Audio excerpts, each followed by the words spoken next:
ए, सब first class. हाँ? मुर्तजा साहब थोड़े मसरूफ हैं, इसके लिए मैं इनके लफ्जों का अर्थ समझाऊं। हाँ? इन लोगों को ये खजूर बोल रहा है कि आर्सेनिक एंड ओल्डलेस नाटक आ रहा है, और ये भी कह रहे हैं कि ये प्रोडक्शन नवंबर 11 से नवंबर 19 तक जाएगी।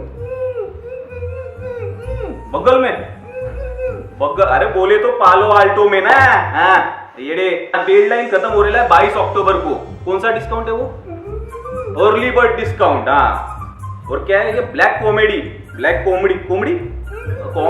कॉमेडी आ रहा है। हाँ, आर्सेनिक एंड ओल्डलेस, तो आके देखने का, नहीं तो